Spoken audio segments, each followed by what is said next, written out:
درود به شما بچه. این خونه ها رو میبینید؟ خونه های باشکوهی نیستن، اما آدمایی که تو این خونه ها زندگی میکنن نمیدونن آخوند کیه،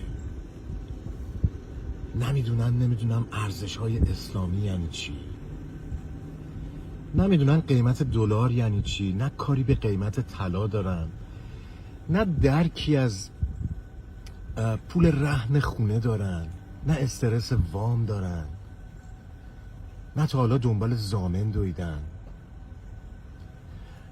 نه تو کارشون احتیاج به 1000 جور کار کشته بازی دارن، نه موبایلشون در خطره، نه جیبشون.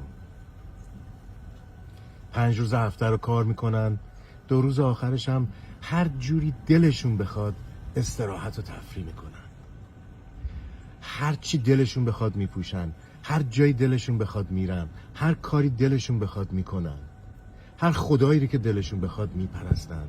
کریسمس که میشه از ته دل شادن، لباسای رنگی میپوشن، به هم کادو میدن. هالووین خونه هاشون رو تزیین میکنن، به بچه ها شیرینی و شکلات میدن. تانکسگیوینگ دور هم دیگه جمع میشن و با عشق بوقلمون سرخ کرده با شراب میزنن بر بدن.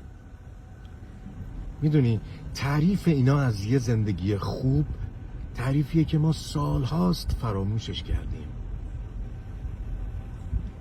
اگر امروز به هر کدوم از اینا بیای بگی آقا 10 برابر اینی که داری بهت میدم، اما اونجوری زندگی کن که ما میگیم، اینو بپوش اونو نپوش، این کارو بکن اون کارو نکن، اینو بخور اونو نخور، اینجا برو اونجا نرو، نه تنها براش جذاب نیست بلکه حاضر سرش هم بده ولی زیر بار یک چنین تحقیری نره. میدونی چرا؟ چون اولویت اول زندگی اینا آزادیشونه، نه درآمدشون. تقدیم به همه برده های پولدار خاموش با عشق، عزت زیاد.